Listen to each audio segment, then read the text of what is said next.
All right, everyone, welcome to the 10 a.m. Collider break, where we take a few moments on a Friday morning to let you know what we have been working on this week at Collider. So I will send it to Jamie to start us off this morning. Well, I guess the one thing I've been focused on the most this week is fundraising and meeting with a ton of people, still trying to meet with a lot of entrepreneurs in the community to help them out, but really trying to sit down and share our mission with individuals in the community that can hopefully help us further that mission. So um, it's interesting to be back sort of pitching people. I haven't done that in a very, very long time, but really trying to really, more than anything, just share the message of what we do and how we help entrepreneurs and some of the statistics about, kind of real world statistics of how we're impacting entrepreneurs in the community. So I'm on that trail, and we'll keep on that trail probably for a long while to come. The second thing I wanted to talk about was, I know I teased last week and probably the previous week about us beginning to think more about events for the rest of the year. And without going into too much detail, I'd just like to say that we are hard at work bringing events back to the community. And we're happy to announce our first few in-person events. Dates are still to be determined, but I'd just like to announce the first one. We're bringing back our Open Coffee Meetup. This time, it used to be called the Open Coffee Tech Meetup. I think this time we're going to call it the Open Coffee Entrepreneurship Meetup. And so we're looking for a space right now. I think we have a space. I'm just waiting for the final word. But we're hoping to kind of bring our community back together over coffee during a day of the week around 8 a.m. just to kind of check in, see how we can help each other, and really just almost get to relearn who we are in the post-COVID world. So you'll see more information about that soon. We are working hard to get 1 million cups back live as well. So the team is meeting right now and determining next steps for that. So look forward to that in the next couple of months. We're also going to reinstate our free day of co-working. We want you all to experience our new space and to experience the great community that's here. So once a month, we will be starting next month in June, we will be rolling out our free day of co-working. And then an event that doesn't get as much press as it should is our Fourth and Toast. This is the one thing that really has persevered throughout COVID. It started out as virtual, and now it started out in person. Now it's been transitioned to virtual all through COVID. But this is really our version of sort of business-focused Toastmasters. So being able to present a pitch deck or different styles around business, and it's been fantastic. There's been a small but mighty group of 8 of our coworkers who have stayed together over this pandemic, and we would like to see that expand as we move to in-person and get more people more comfortable. Probably I need that training as well with public speaking. So look forward to some announcements on that. We're continuing our work around diversity, equity, and inclusion. We want to start doing many, many more events on diversity and entrepreneurship. And then coming up in the next few months, we're actually working with the team at the Music Camp Group to kind of re-energize Think Tank, which was a great event around helping entrepreneurs solve a problem that they have and really leveraging the community to do that in one great sort of interactive event. So those are the things we're working on. We've got some great peer educational opportunities as well with our Basics of Entrepreneurship class, as well as our peer network. So look forward to more announcements very, very soon. We're just trying to get venues locked down, and that's really the wait right now. And I'm hoping within the next week we will have that down, and then you'll start seeing some announcements. And please feel free if you are able to join us. We think that it's time to reignite the Rochester ecosystem. And with that, I'll hand it back to Amanda. So I wanted to talk about the stories that we shared on Rochester Rising this week. First, we aired Eric's last story with us. Unfortunately, his internship with us has ended, but we still have one more story that we shared this week where he interviewed local entrepreneur and one of our ecosystem navigators, Julio Molina.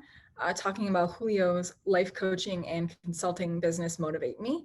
So you can check out Eric's article on our website, and we'll have that in the show notes as well. This week, I talked to entrepreneur Nicholas Molina about his business Tinto Communications, which was launched last year at the beginning of the pandemic to fill a real gap Nicholas saw in the community. So this was a really great conversation we had on the podcast, as well as in an article that aired yesterday about the gap that Nicholas saw, especially in communication of health information and the different paths he's taken to get to where he is today. So I think there are some real nuggets of knowledge in there for everybody. So check it out. That's podcast episode 226, and we can link those in the show notes as well. So as Jamie mentioned, we are coming up on our next Basics of Entrepreneurship cohort, which is our 8-week educational course for very, very early stage entrepreneurs. So people who have an idea, you may have executed on that idea a little bit, but you're still really trying to figure out your customer base. This will be the 3rd iteration of the program, and each time we've made it a little bit better based on feedback. So we're really confident that this is a really great program rolling out in the community. Registration will open up, or an application for registration will open up early next week. And then we just want to have a conversation with you to understand if this is a good fit for you and where you're at with your business, plus the time commitment that it takes to go through the program. We have fully committed to run this virtually. We are not doing a hybrid, we're not doing in person. We've decided to double down on delivering this in a virtual content, in a virtual manner. Every time we've had this, we've had people outside of Rochester, even outside of the state, connect, and I think that adds a lot of value. So this is one of our programs for the near future we see running completely virtual. So we'll have more information on that next week, and I'm sure we'll share the links to register with you next Friday. But just stay tuned for that if you've been looking for it. Yesterday was also the latest WE Forum, the Women's Entrepreneur Forum, a grassroots initiative to support female entrepreneurs through education. So this WE Forum was focused on e-commerce. It had 3 speakers operating very different spaces, including Diana with Dobby's Bakery, Amaryllis with Watercolor Devo, and Louise with Nordic Shop. I'm sure that YouTube recording will be up by the time this video airs, so we will share it. There will be no WE Forum in June, and fingers crossed it will be in person in July. So we will keep you up to date on that.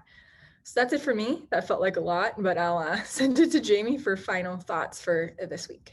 So I think it's okay that there's a lot. That means that, we're starting to transition into more events, more community-based programs, events, activities. I think that's great. And it shows hopefully that we are re-emerging here in Rochester. So I've been reading an excellent book called The New Builders by Seth Levine. And it's really been a fantastic book to sort of dispel a lot of myths about entrepreneurship and about the economic impact of high technology companies. And really the thesis of the book is really focusing in on actually the group that's making the biggest impact in our economy, which is small businesses, traditionally not in the high-tech sector.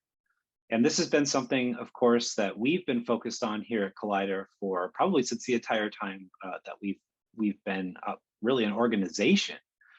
But it's really great to start to see a book written by a venture capitalist, essentially saying that his eyes were open to the shrinking impact of small businesses on our economy, which is actually creating a disproportionate amount of worry for the future of our economy by removing the biggest asset to wealth creation, jobs, and maintaining your main streets and your hometowns.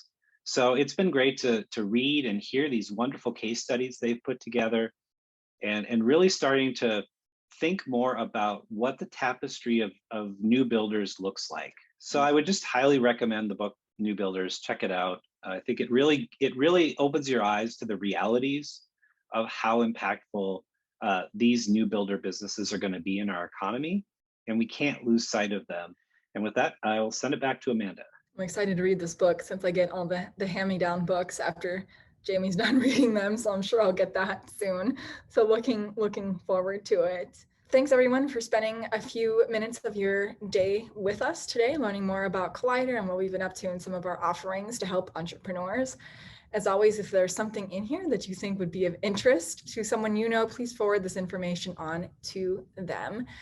And we will have a new coffee break letting you know what we're up to next Friday at 10 a.m.